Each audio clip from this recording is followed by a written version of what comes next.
Mia kicks Samantha out of her room when the party ends. She invites a gentleman and asks Samantha to return after 2 hours. Samantha agrees, astonished. She watches TV in the living room when two men approach. They invite her to their yearly plunge in a swimsuit. Samantha gladly accepts the offer. She starts school tomorrow. All the students gaze at her there.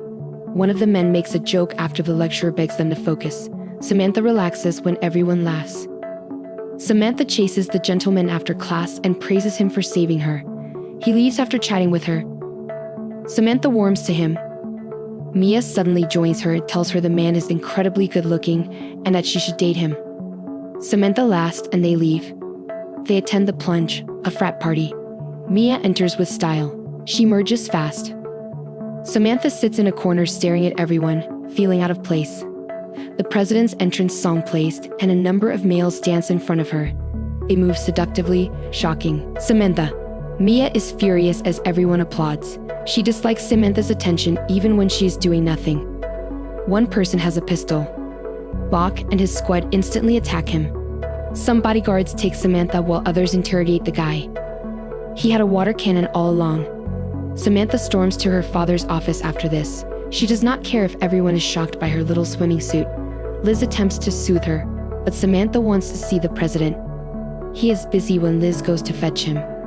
Samantha threatens to flee forever. Liz informs the president Samantha is unhappy. He eventually leaves his conference to see his daughter. After seeing Samantha in such scant attire, he acts normal and says nothing. Samantha moans about everything when she sees him. She says she cannot establish friends because of the Secret Service agents following her. The time. Her father encourages her to bear it since the election is coming and her life may be in jeopardy. Samantha yells in frustration and leaves.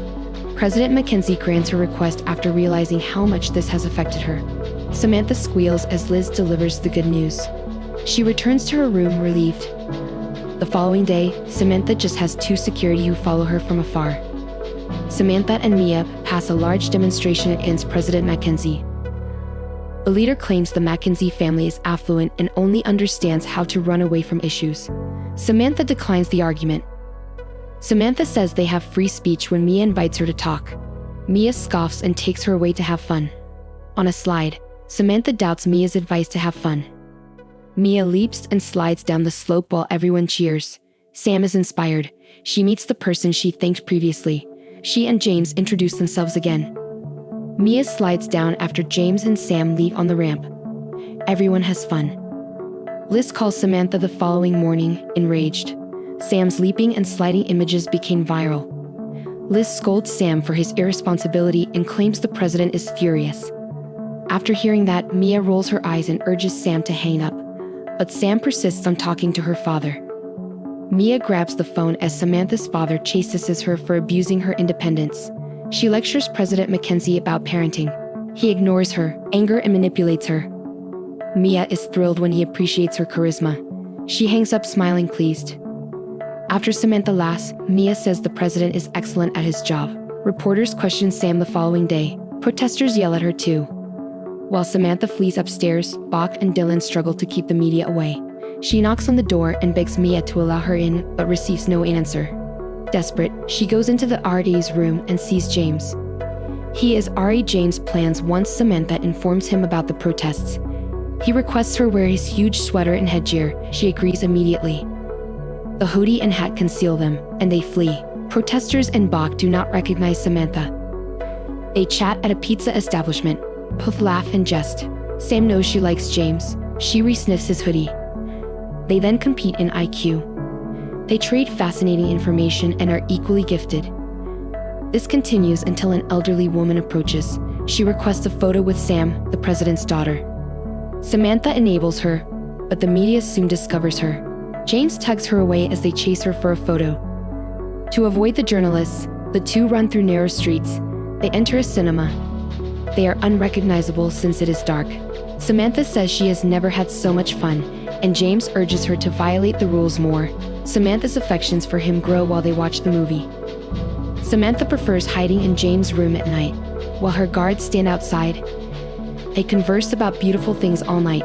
Sam tells Mia everything in the morning. She says she likes James but is not sure whether he does. Maya writes a letter to James requesting to meet under Sam's identity to find out. Sam is delighted and thinks about him. Friday night, students start a massive campus bonfire. Mia and Sam attend expecting James. James is absent from a massive celebration. Samantha tells Mia that he probably felt awful for her and does not like her, but Mia reassures her that he simply needs time and would come around. Mia stares and smiles at a man. Samantha wonders what is up, and Mia says she has loved that guy since middle school. They went to school together, so she eventually asked him out. She is scared since he reciprocated. Sam congratulates Mia as he approaches. He talks to Samantha instead of Mia. Mia flees in pain. Samantha feels bad as the gentleman chases Mia to chat to her. Mia immediately arranges a massive party in her room. Mia giggles while her buddies tease Samantha. She scrawls on Sam's family photo. Samantha arrives in time. She had fun, but notices Mia doodling. Family photographs. Mia informs her this is not functioning when she asks. She says Sam is nothing remarkable and only receives attention because of her father. Sam calms her, but Mia becomes angrier. She urges Samantha to speak out instead of blindly obeying commands. Thus they fight. The dispute escalates into yelling. Mia runs into her room and closes the door as Samantha takes the images and leaves. James discovers Sam sleeping outdoors on the sofa the following morning. He awakens her and asks what happened. Samantha acknowledges that her status screwed people up. Sighing, she says her life will never be normal. James assures her that is okay. Sam nods as he apologizes for not meeting her. She mocks her inactivity. Samantha blushes as James jumps. James asks her out, and they slip out of the campus without her guards to date. They discuss their experiences in a lakeside boat. James eventually tells Sam that his father has never been proud of him, and all he has done is satisfy him. Samantha understands James, and their date goes well. They visit a neighboring amusement park at night. Samantha says she likes him and can be herself with James. James returns her sentiments, and they play games. James gives Sam a gift after winning a match. She is glad James defeated her and did not let her win only to satisfy her. Sam recognizes James' tiny actions to make her smile all night. They return to their dormitories once the day concludes. They nervously stroll through the corridor.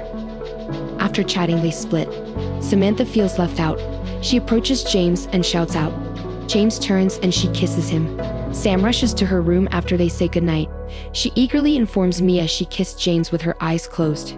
She wakes up to Mia kissing a man. Sam apologizes for the commotion and starts to go, but Mia urges her to remain. Mia begs him to go and hugs Samantha tightly. Samantha apologizes for her annoyance and smiles. She tells Mia she realizes how difficult living with her is. Mia laughs and takes her. An energetic girl answers her door knock. After seeing Sam, the girl screams and squeals.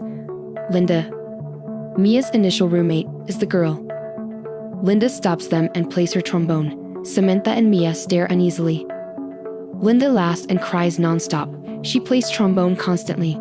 Samantha and Mia exchange knowing glances and express their gratitude for finding one another. Roommates reconnect. Samantha approaches Liz for help the next morning. Wak and Dylan invite Mia and James. They are puzzled. Sam appears in front of a massive plane. Samantha grins at their questions. All three board the aircraft when she invites them.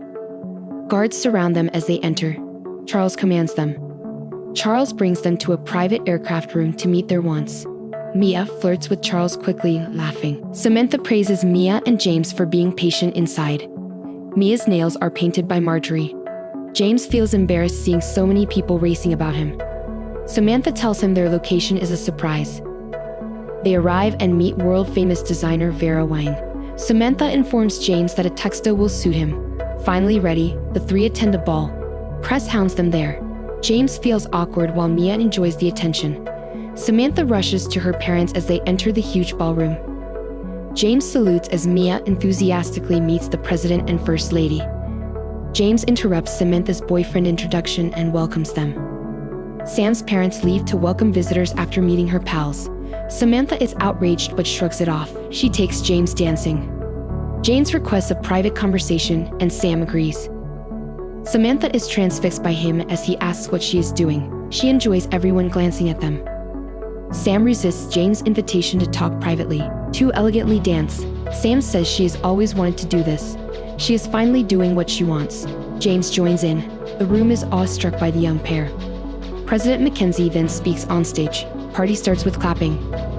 Dancing and joy ensue. Even James appears more relaxed. Mia likes her date.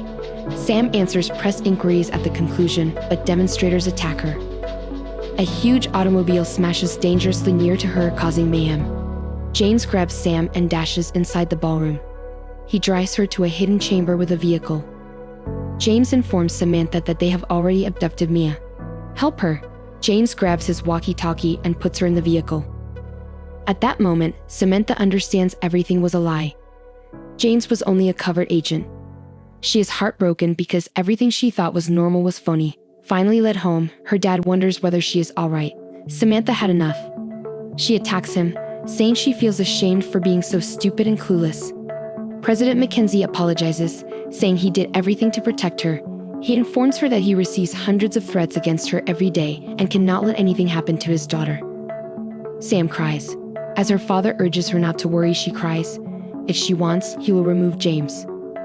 Samantha cares for James but is frustrated because no one has been honest with her. She does not want him fired. She tells her father James can remain. Samantha returns home, unhappy. Mia awaits her. She tells her everything, even how no one has loved her for being Samantha, not the president's daughter. James likes her, Mia says. He loved her despite working. Samantha considers it dumb and says James did that to persuade her. Mia's idea follows. To make James jealous, she suggests Sam date someone else. If he does, people will know he really likes Sam. Samantha acts normal the next day. She is not upset. James, like her guardians, stands close to her. James praises Samantha for not firing him after he deceived her as she eats lunch. Sam nods dismissively. James says he regrets tricking her, but Sam puts on her earbuds and insists everything is okay. She then does everything to make him envious. He watches Samantha go on many dates. She attempts to demonstrate James she is unaffected. She meets a man in a provocative attire one night. She becomes drunk and flirts with her date. James asks Bach and Dylan to take her, but they refuse. Samantha then dances madly on a table. Mia senses Sam's mental state and begs Bach to remove her. James feels irritated when they do nothing. He strikes the cheerleader and takes Samantha. He rejects Sam's pleas to put her down. James encourages her to behave when she says she no longer trusts him. He wants to work correctly. James assures her she is not like this after the catastrophe makes him furious. His Sam was not her. Samantha says she is alone. James brings her to her dorm without responding. He kisses her forehead and puts her on the bed before departing. Samantha hates this. She scolds him for acting. She says he can stop lying. James tells her she is great and leaves, but Sam stops him. She says he harmed her deeply. James expresses himself. He says he has nothing for her. He says that she is not his. Samantha rolls her eyes and wonders what would have happened if she had been an average girl. Samantha continues asking James, who evades. He says he would have liked her if she were an average girl. She never will be. James says he cannot help liking her. This response stuns Samantha. Reporters crowd Sam's dorm the following morning. She received non-stop calls from Liz after her dance on the table became viral. Mia answers all calls as Samantha sleeps. After waking up, she apologizes to Mia. Mia praises her crazy dancing and offers her the phone. Liz chases Samantha when she answers the phone. The president refuses to talk to her father. He refuses to speak to her. Multiple Sam and James news stories circulate. Sam visits James but finds him replaced. Her agency was new. This disappoints and guilts her. Sam takes her morning class, James absent. Her and James are constantly discussed, which bothers her tremendously. She runs to clear her brain, but breaks down crying midway through the track. Her condition saddens the guardians. Sam comes home to discover her mother seated on her bed. Her mother informs her that her little table dance definitely swayed the voting and attempts to explain that Sam always needs to act with elegance and class since that is their life. Sam protests, but her mother shuts her off. She says she will not quarrel or fight. The First Lady orders Sam to quit college immediately and join the campaign. Sam had no option but to agree. She returns home and tries to appear normal, but it is not.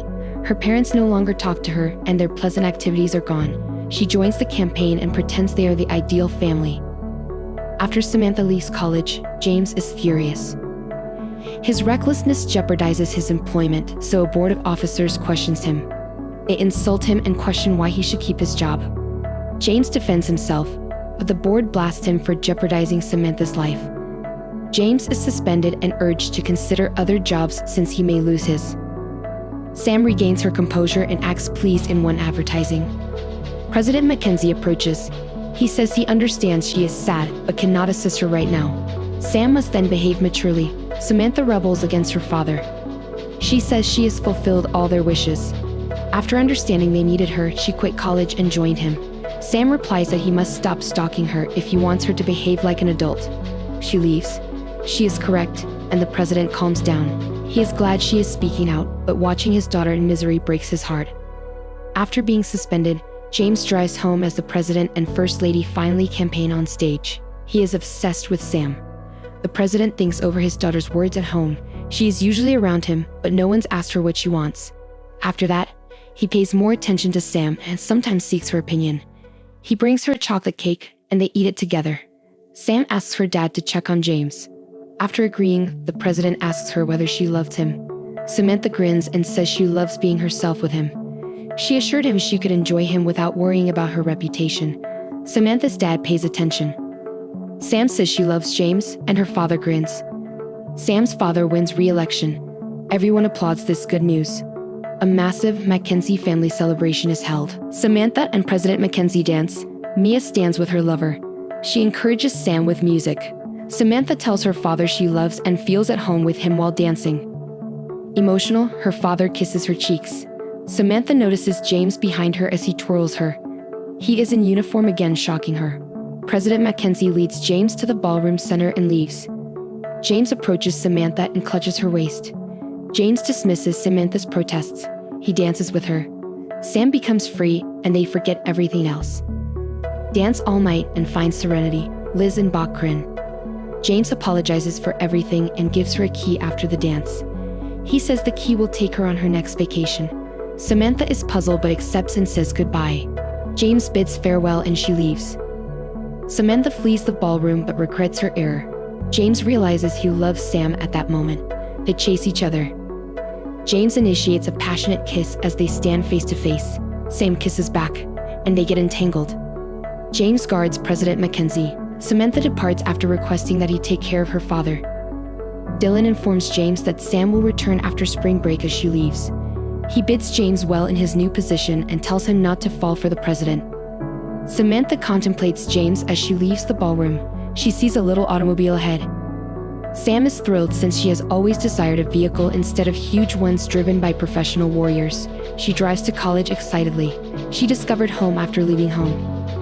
Sam goes to college while James guards the White Mansion and waits for her return. This girl finds a computer virus that kills humans, but instantly enjoys it when Isabel Stone and 4 university pals appear next. Tim and Maddie are drinking at a busy pub. Everyone is having fun except Maddie, who worries about her computer geek boyfriend Josh, who has been gone for a week. Isabel worries and proposes moving on from Josh. Tim, who likes Maddie, offers to accompany her home, which she politely rejects since he's only a buddy. Maddie checks her voicemails when she gets home, including one from her mother and one from Josh. The second message is empty. Josh calls her name and hangs up. Maddie worries and calls him back, but he doesn't answer that night. Maddie can't sleep, so she checks on her roommate, Isabel, but she's gone. She is sleeping with a stranger at his house. Maddie texts Isabel to come home the next day after college courses. Matt visits Josh's residence to check on him. She knocks on the door, but gets no answer. After finding a spare key above the door, she may enter immediately. She finds the place in disarray, with the computer code running. Josh leaves, but he seems altered, not himself. Matthew wonders where he was and why he didn't answer the phone. Instead of replying, he wraps up an Ethernet cord and goes into a room, ordering her to wait in the kitchen. She discovers Josh's kitten starving in a cupboard while waiting. After the tragedy, Maddie runs to ask Josh what's wrong, but to her horror, he has done the unimaginable by utilizing the Ethernet wire. Due to emotional distress, Maddie gets therapy from a doctor. She sobs throughout one session for not preventing Josh's awful destiny. The doctor assures her that it's not her fault and that Josh may have buried his loneliness for a long time. Later that day, Maddie's friends sent her encouraging notes via a group chat. They are surprised when Josh, his account, asks for aid. The four pals discussed this weird event on campus the following day. They then suspect Josh's PC is on and a virus is sending the messages. Stone logs off the computer at Josh's residence. Stone visits Josh's scary residence after courses and is horrified. He sees a pale woman panickingly approaching from the wall. Stone attempts to hide beneath the bed, but the ghostly monster consumes his soul. Like Josh's case, Maddie called Stone the following day to see whether he had turned off the computer. As predicted, the possessed Stone seldom calls. Maddie visits Josh's residence to take action. Disturbed by the scenario, she finds the landlady cleaning and emptying the property. Maddie inquires about the computer, but the landlady informs him that it was sold due to Josh's unpaid rent for many months. Despite this, Maddie finds and visits the computer's buyer, Dex McCarthy. He sent weird messages on her boyfriend's computer, she says. Dex confusedly shows her that he hadn't even connected the computer, leaving Maddie confused as she leaves to figure out what she said. After connecting the computer, Dax later sees a series of strange films. One video shows Josh shooting himself. Maddie is unnerved when Dex calls her and gives her the disturbing film. Maddie gets Josh's gift 2 days before his death at college a few days later. Inside, she discovers rolls of red tape and a letter from Josh, suggesting they keep them out, adding to the mystery and uncertainty. Maddie starts having frightening dreams, images of evil ghosts as time goes on. People doing the unimaginable in front of her also bother her. These events make her think evil is after her. Her physician rejects her assertions as hallucinations when she sees him. Maddie keeps her schedule and attends college to accept this explanation. She detects a strange tendency. The university is emptying as students leave. When Maddie hears unusual sounds in the toilet, she investigates. She runs in terror as she sees someone looking through a restroom door. After many days without a call, Tim visits Stone in the following scene. Tim enters his flat to find him crying and sobbing. Before Tim can respond, Stone is inexplicably drawn in and engulfed by the wall, leaving a black trace. Tim panics and hurries home to red tape the doors and windows. After covering everything, he peers through the door peephole and a large-mouthed humanoid assaults him. Matt's PC goes on and plays odd films the same night. Fearful, she disconnects all computer cords, yet the printer prints graphics. After assembling the printed parts, she sees a fuzzy face. Panicked, she walks to the access point to report her discoveries. He shows her what Josh sent Douglas through video. They discover that Josh hacked Douglas's computer and accidentally released a virus that created a doorway between the living and the dead. Josh also built a counter program and planned to meet Douglas at the library to solve this. The creature caught him before he could act. Dex discovers Josh's counter software in the PC case, disguised with red tape. Just as Isabel is about to do her laundry, the lights flicker and the washing machine door opens, releasing the clothing. She approaches to inspect and potentially gets trapped. Spider-like thing appears and drains the saw from her, horrifying her. After returning home that night, Maddie finds her roommate Isabel afflicted by the demonic. Just then, Isabel turns to Ash, advising Maddie that the thing would soon claim her, fearful and desperate. Maddie calls Dex, who quickly picks her up. Dex believes he found Douglas's location, and they headed there together. The city is in apocalyptic disorder, with damaged cars and dread everywhere. They also meet a family that tells them to go to a less technologically advanced place, since the monsters are coming from computers. However, Maddie and Dex are determined to shut down the system and halt the chaos. They arrive at Douglas' place to find his room wrapped in red tape. Douglas emerges from a closet and immediately tapes the door. The pair begs to know what's happening, fearing ghosts may enter. Douglas explains the beginning. He says Josh and his telecom team identified frequencies no one knew existed. They expanded those frequencies, unwittingly letting souls from another dimension infiltrate the living world. Douglas also claims that these ghosts make individuals murder themselves by stealing their will to life. After understanding this, Maddie and Dex understood they needed to install Josh's counter application in the university building's basement server computer to halt it. After gathering this information, Dex and Maddie go to the server room. After arriving at the institution, a terrifying army of cyberbeings stalks them as they go to the basement via the hallways. Spirits follow them. Dex holds the door and encourages Maddie to use the elevator. He attempts to catch up as she enters. Maddie must go alone because of similar ghosts. Power goes out as the elevator descends to the basement, stopping it. Maddie escapes the stopped elevator and enters the server room. One of the cyber ghosts approaches her gently. She is then enveloped by phantom arms that appear to want to swallow her. Dex saves her and warns warns her not to stare into the spirit's face just before she seems to die. Dex installs the counter application on the primary computer. This crashes the system, vanishing spirits temporarily. The ghosts return minutes later as the machine reboots, forcing Maddie and Dex to drive away from the city. After a long trip, they stop to relax. Soon after, the army wakes them up with a radio broadcast proclaiming safe zones without internet, mobile phones, or TVs. They are ambushed by a four-armed humanoid before they can respond to the news. Despite this fierce encounter, Dex starts the vehicle and drives to a low-signal region, leaving the spirit behind. The movie closes with Maddie's voiceover musing on their new situation as they reach a secure zone. "We can't return. The cities are there. We live differently today. The things supposed to unite us instead linked us to inconceivable powers. The old world is gone. The desire to live endures." This girl gets hunted by a predator, but instantly enjoys it when. The story follows a young Comanche girl named Naru, a hunter with a loyal dog named Seri. While practicing with her axe, Naru notices a threat. While pursuing the deer, Naru and her dog struggle to capture it. However, Seri becomes trapped in a bear trap, causing him severe pain. Naru quickly rescues him and applies natural remedies to his tail, including rubbing berries on it. After preparing to return home, Naru investigates a loud noise from the sky and sees a large alien ship flying through the clouds. She then meets her brother, Tabe, the fiercest fighter in the tribe and the best hunter. Naru informs Tabe of her Thunderbird sighting and offers to join him in the upcoming hunt, but Tabe warns her that it is dangerous. Naru returns to her mother and helps her prepare medicine while sharpening her axe. When her mother asks why she wants to hunt, Naru explains that she is as skilled as others and uses her intelligence rather than her physicality. Tabe brings Naru a hunted bird for food, but he is not pleased. A dangerous predator emerges from the ship, displaying advanced weapons such as lasers, thermal vision, and the ability to become invisible. The predator calmly kills a large snake while gathering herbs for medicine in the wilderness. Naru joins the men in the jungle to kill a lion that has captured one of their men, Pui. The men initially refuse to let her join, but when Tabe offers to treat the wounded, they agree. Naru guides them through the jungle using her intelligent brain, and they find Pui in a brutal condition. After a successful rescue mission, Naru saves Pui by providing medications and herbs. However, Tabi insists on hunting the feral lion, instructing the other men to carry him back to camp while he pursues it. Naru is skeptical and asks Tabi to join him, but Tabe declines. Naru suggests placing bait and taking a position on a tree to effectively attack the lion. After a while, she and Paka climb a tree while Tabe places the bait and hides behind some bushes. The plan works, and the lion arrives on the scene, but instead of going after the bait, it lunges towards the duo. At first, the lion kills Paka and slowly starts moving towards Naru. The latter is holding a spear, confident that she can defend herself, but right then she notices the predator. This distracts her momentarily, allowing the lion enough time to strike her and knock her to the ground. Naru wakes up and finds herself back at the village camp. It turns out that her brother saved her from the lion and brought her home. Tabe also arrives with the lion's head. All the villagers are proud of him, so the elders elevate him to the position of war chief. However, Naru remains convinced that there is something else in the forest and wishes to go back. She tells Tabe about it, but the latter dismisses her, stating that she is not prepared to hunt yet. Since no one believes her, Naru decides to take matters into her own hands early the next morning. She, along with her dog, heads to the forest to investigate there. She makes a rope out of wood skins, ties it to her axe, and uses it as a boomerang. With the help of it, she is able to hunt down a rabbit, which she cooks in the forest and eats with Sari. Meanwhile, the predator is watching a wolf which is about to pounce on a small animal. As soon as the wolf catches its prey, the predator attacks and kills it. Invisible 3D slice. On the other hand, Naru continues to move in search of clues about the predator. She arrives at a location where she discovers several dead buffalo with their skins ripped off. Naru is shocked and perplexed as to who could have done this, as buffaloes are regarded as symbols of honor and generosity in their culture. After her investigation is done, she continues her journey until she falls into a swamp. Naru slowly drowns inside, and it appears as if she will suffocate to death. Fortunately, she still has her axe. Boomerang. Using this, she somehow manages to rescue herself. Naru then heads to the nearby river to clean herself up. Meanwhile, Naru discovers a large bear devouring its prey. Normally, even the bravest of villagers would run away from the beast, but Naru has a point to prove. She wants to kill it. Unfortunately, at the last second, her bow breaks, and the bear notices her. Now, with the tables turned, Naru runs for her life and eventually hides beneath a beaver dam. However, the bear, using his incredible sense of smell tracks her down. It is about to devour her when suddenly the predator arrives at the scene and attacks it. The two beasts then get into a fight, but the bear is eliminated within seconds. Witnessing this, Naru is taken aback, and she immediately swims away to save herself. The predator notices her, but doesn't react. Naru arrives at the shore, where she is approached by Simit from her village. It turns out that after she went missing, Teo directed his men to look for her. Naru frantically explains to them about what she saw. Predator appears to be watching them from nearby using his advanced technology. He has marked their weapons. Shortly after, the tribe's men hear the predator's roar and notice some movement in the bushes. Scared, they take up their positions, and one of them fires an arrow into the bush, and he slowly moves forward to investigate, only to discover that it is just a rabbit. This cracks up all the men, and they make fun of Naru's fear. 3 lasers point at the man's body, followed by metal arrows, killing him instantly. Because of this, the other men start shooting their arrows in random directions, and one of them hits the predator and exposes his real self. Men immediately begin attacking him, but the deadly alien is so powerful that he effortlessly kills the man one after another. During the fight, Naru escapes the area, but the predator kills all the men and pursues her. Naru tries to lose him in the woods, but gets caught in a bear trap. The predator approaches her, but stops when he sees her struggling and in pain, revealing that he does not intend to kill her. After the siblings are taken into the forest and tied up as bait for the invisible alien, Naru assures Teo that the predator does not attack defenseless beings. The predator slowly approaches the men from behind and kills them one by one, making the kills even more sweet. While the massacre continues, Teo finds a horse, while Naru reaches the French hunter's camp to rescue her dog. The translator approaches her with a severed leg, requesting medication and offering to teach her gun skills. Naru provides him medication to decrease his body temperature while studying rifle handling and hearing the predator's terrifying sounds. So Naru immediately hides behind a tree while the translator pretends to be dead. Surprisingly, the predator isn't able to locate the translator because of his low body temperature. This makes Naru realize that he has a weakness after all, but the predator makes up for this rare weakness. With his intelligence, he steps on all the corpses one by one. Most of them do not respond, but when it's the translator's turn, he screams in pain, realizing that the human was only pretending to be dead. The predator kills him in a flash. After this, he spots Sari and aims his laser at it. However, as he is about to shoot, Teo arrives out of nowhere and attacks the predator's head, causing his helmet to fall off. As a result, the laser present in the helmet points and shoots the tree rather than Sari. Seeing this, Naru realizes that the metal arrow is following the laser points rather than the enemy's location. By the time the predator retrieves his helmet, Teo attacks him. The tribesman goes toe-to-toe with him and even manages to land some impressive shots. After becoming invisible, the predator catches Teo off guard and stabs him from behind, murdering him cruelly. Naru watches this unfold right before her eyes, but she doesn't have time to mourn. She flees with her dog immediately. The next morning, she spots one of the surviving French hunters across the river and apprehends him. She severs his leg, preventing him from fleeing, and using him as bait, she then takes the medication, which lowers her body temperature and makes it impossible for the predator to sense her. A while later, the predator arrives as planned and tries to go after the person who set up the bait. As expected, he is unable to locate Naru. Suddenly, she shoots him in the head from behind, takes his helmet, and runs away. She positions the helmet in such a way that the laser can be directed at the predator. Soon he arrives, and Naru jumps onto him and begins tussling. She manages to cut off his hand using his own